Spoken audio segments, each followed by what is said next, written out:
임의 경매는 담보권 실행에 의해서 경매가 진행되고, 강제 경매는 이렇게 이러한 집행 권한을 갖고서 진행을 하는 게 강제 경매다. 그래서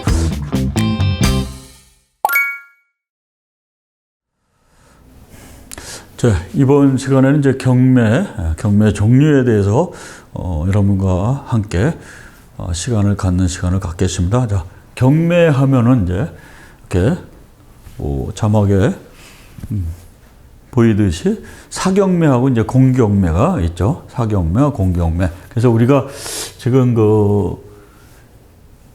시간에 하는 것은 이제 이 경매 중에 법원 경매를 이제 주로 합니다. 이제 공매는 제가 이렇게 말씀드렸듯이 한국자산관리공사 캠코에서 플랫폼을 이용해 가지고 국세 체납된 거에 대해서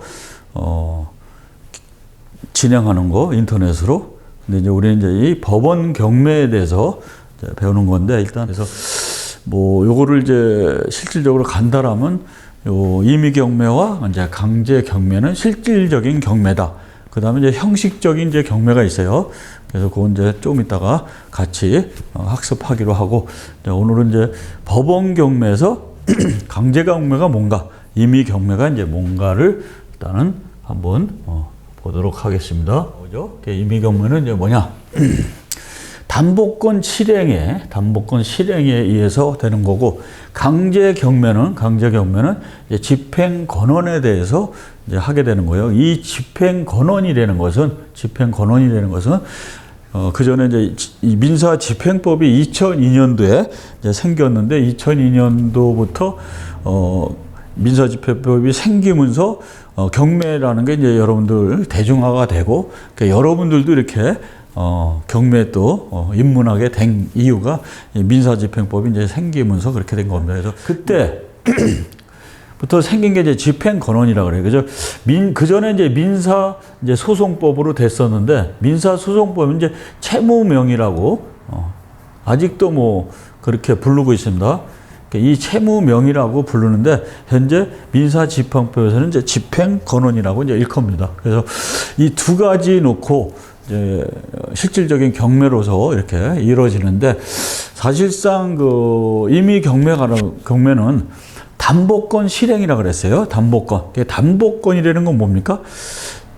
재산이 있는 사람이 사실 그 재산이 담보가 되는 거잖아요. 그래서 담보를 은행에다가 제공을 해주니까 돈을 빌려주는 은행에서, 채권자 측에서는 어떻게 돼요?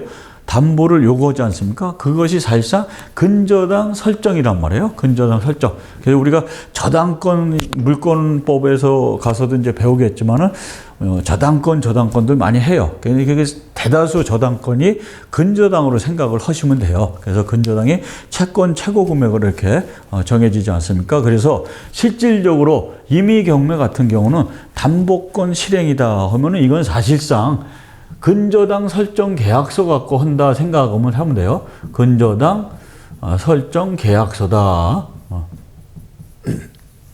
이 근저당 설정 계약서예요. 그러면 근저당 설정 계약서가 뭐냐면은 A라는 사람이 이제 돈을 빌려줄 경우에, 쉽게 얘기하면 이제 은행에서 돈을 빌려주지 않습니까? 그러면 이제 채무자 겸 소유자, 집 주인이죠. 부동산 주인이 담보를 맡기지 않습니까? 그러면 금융권에서는 돈이 나가요. 그러면 돈이 나가게 되면은 그것은 이제 근저당 설정을 하게 되지 않습니까? 그러면 근저당 설정 계약서를 일단은 또 돈을 빌려준 사람이 갖고 있지 않습니까? 그래서 만약에 원금은 차지하고 이자를 3개월 이상 연체가 된다. 그러면 이게 사실상 NPL, 부실채권으로 이제 넘어가죠. 실질적으로는 어떻게 돼요? 근저당 건자. 근저당 건 설정자는 집주인이죠. 설정을 해줄 수 있는 위치에 있는 사람. 근데 근저당 건자는 돈을 빌려준 사람. 그러니까 근저당 건자가 이 근저당 설정을 해줌으로써 이 설정 계약서를 이제 갖고 있는 거죠. 그러면 근저당 설정 계약서 갖고서 경매에다가 법원에다가 경매를 신청하는 것이 임의 경매라고 합니다. 그래서 임의 경매는 근저당 건 등이 설정된 특정 재산이죠. 특정 재산 요거 A라는 문제 물건이라면 그거에 대한 이제 집행으로 저당권이나 전세권, 담보가등기 등의 담보권을 이제 실행을 하는 거예요. 그러니까 저당권이 됐든 뭐 전세권이 됐든 뭐 담보가등기, 이것도 이제 가등기에 대해서 담보 등에 관한 법률에 대해서 이제 배우게 되겠지만, 담보가등기는 사실상 요 저당권에 어떤 관계되는 그러한 관련되어 있는 그러한 권리다 생각하면 돼요. 그래서 채무자의 채무가 불이행 시, 이행치 않을 시 담보권을 실행한다. 그래서 그 담보된 근저당 설정을 이미 돼 있잖아요. 설정이 A하고 B하고 합의하에 근저당이 설정이 돼 있단 말이에요. 그래서 이 그 담보 물건을 압류를 하는 거예요. 압류를. 그래서 요거로 인해서 곧바로 경매가 신청이 되는 거거든요. 그래서 돈으로 환가해 가지고 채무를 변제하게 하는, 그야말로 돈을 회수하게 되는 이제 절차라고 보죠. 그래서 임의 경매 같은 경우는 근저당 설정 계약서 갖고 신청 채권자, 이해관계인 중에 근저당권자가 이렇게 경매를 법원에다가 신청하는 것을 이제 임의 경매라고 그래요. 그래서 그 다음에 이제 강제 경매라는 것은 집행권은 이제 말씀드렸듯이 민사소송법에서 이제 채무명의죠. 그래서 제가 학원에서 이제 강의를 할 때는 이제 수강생들한테 이 집행권은 그 자체를 제가 실무책이 한 300페이지 되는 거를 제가 이론책하고 그 실무책하고 두 권으로 해가지고 이제 2개월 강의로 해가지고 과정으로 강의를 하고 있지만, 거기에는 낱낱하게 뭐 백문이 불여일견이라 해가지고 다 제가 한 걸 다 보여드려요. 그러면 이게 판결문이구나, 이게 확정된 지급명령서구나, 그 다음에 이게 약소공 공증이구나, 이게 화해조서구나, 조정조서구나, 그런 게 이제 다 보여져요. 그 강제 경매를 하는 데서 집행권이라는 게 뭔가, 어음공소 증서, 그 다음에 판결문은 판결서예요. 그 다음에 확정된 이제 지급명령, 그다음에 조정조서, 그 다음에 화해조서, 어떤 조서가 있어요. 그 다음에 이행 공고 등. 그래서 이렇게 요런 것이 이제 집행권원이에요. 과거에 이제 채무명의로 치는데, 요거로 인해서 어떻게 돼요? 채무자의 집을 강제로 해가지고 환가해 달라 해가지고 요거로 인해서 경매가 진행되는 게 이렇게 강제 경매다. 그래서 채권자가 채무자의 부동산을 압류하죠. 일단은 압류를 해요. 그래서 이를 환가해서 매각대금으로 채권자에게 변제하여 줌으로써 채권의 만족을 이제 얻게 하는 절차다. 그래서 강제 경매 같은 경우는 이제 임의 경매하고 큰 차이는 뭐냐면, 임의 경매는 이미 그 경매가 진행되는 그 부동산의 등기부 등본을 떼어보면 거기에 이미 근저당 설정으로 해가지고 잡혀 있죠. 이미 등기가 돼 있어요. 불특정 다수인들이 다 볼 수 있게끔 이미 등기부에 기재가 되고 공시가 돼 있단 말이죠. 근데 이 집행권으로 하는 강제 경매는 어느 날 갑자기 느닷없이 이제 그 차용증을 갖고 있다가 이 백지로 이제 돼 있다가 서로 이제 쓰지 않습니까? 서로 아는 처지에 돈을 빌려주고 그러는데 생판 모르는 사람한테 뭐 500만 원이고 5천만 원이고 빌려주지 않잖아요. 다 지인이고 다 어느 정도 관계가 돈독하니까.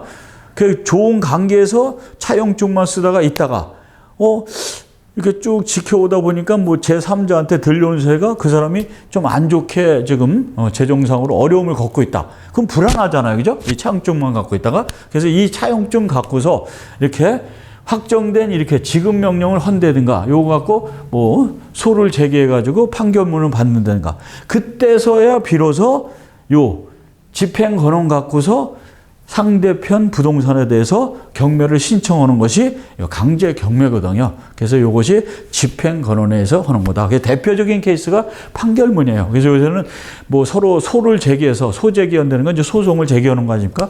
그래서 소를 제기해서 판결문까지 받으려면 뭐 상당히 뭐 5개월, 4개월, 뭐 심지어는 뭐 10개월, 1년도 걸린다고 하니까, 여러분들 소를 제기해서 판결문까지 나면 대개들 일반적인 사람들이 생각할 때 뭐 오래 걸린다고들 생각을 하잖아요. 그렇지 않습니다. 실질적으로 하게 되면 요즘 뭐 소액 재판이 3억 이하까지도 단독 재판 같은 경우, 뭐 합의부 같은 경우는 3억 이상이고, 이런 단독 재판 같은 경우는 3억 이하 이렇게 줄었어요. 그래서 이렇게 간단하게 또 됩니다. 그래서 지급 명령 갖고도 많이 해요. 그래서 이렇게 지급 명령 갖고 이렇게 한다. 임의경매하고 이제 강제경매하고 이렇게 차이를 이제 말씀을 드리면, 임의경매 같은 경우는 이제 저당권 이렇게 설정된 거로 하고, 강제경매 같은 경우는 이제 모든 부동산에 대해서 할 수가 있어요. 신청은 이제 담보권 실행이고, 이건 집행권원에 의한다. 그래서 중요한 것은 여기에서 결정 이유는 절차상하고 실체상이 임의경매에 다 해당이 돼요. 그렇지만 강제경매는 절차상의 하자에 이제 한해서만 그렇습니다. 이 차이는 뭐냐면, 강제경매는 이미 판결문이다. 그런 건 이미 법원에서 한 번 더 이렇게 심판을 받은 거잖아요.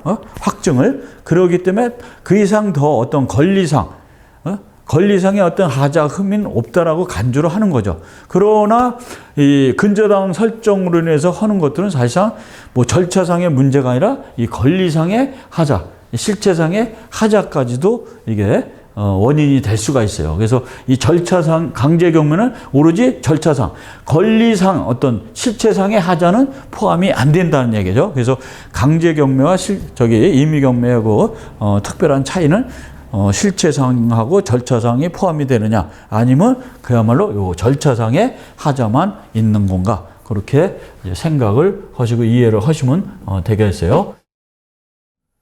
우리가 이제 방금 말씀드렸듯이 임의경매와 그 다음에 강제경매 이제 두 개가 있다 그랬어요.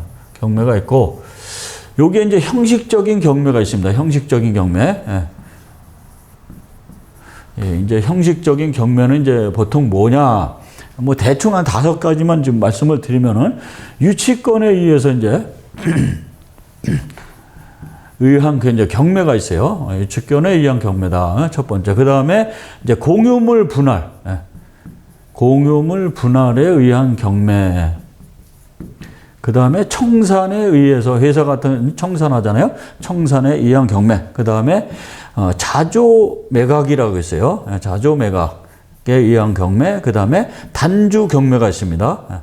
요거는 이제 주식에 대해서 이제 할 때. 그래서 요 최근에 유치권하고 이제 공유물, 요 청산에서 많이 오는데, 최근에 많이 보이는 게 이제 공유물 분할에 의해서 형식적인 경매로서 많이 진행이 됩니다. 그래서 우리가 이렇게 경매하면은 이렇게 실질적인 경매로 해서 임의경매와 강제경매를 이제 많이 알고 있어요. 그렇지만 우리가 또 경매에 입문하는 이상, 또 경매를 배우고자 하는 이상, 이 형식적인 경매도 이런 게 있다라는 것을 여러분들이 이제 익히 아시면 좋겠어요. 그래서 임의경매는 담보권 실행에 의해서 경매가 진행되고, 강제경매는 이렇게 이러한 집행 권한을 갖고서 진행을 하는 게 강제경매다. 그래서 강제경매냐 임의경매냐 뭐 큰 차이는 뭐 없습니다. 사실상 다 법원의 어떤 플랫폼을 이용해 가지고 이해관계인 중에 그 집행권한을 갖고 있던, 근저당 설정 계약서를 갖고 있던 그 신청 채권자에 의해서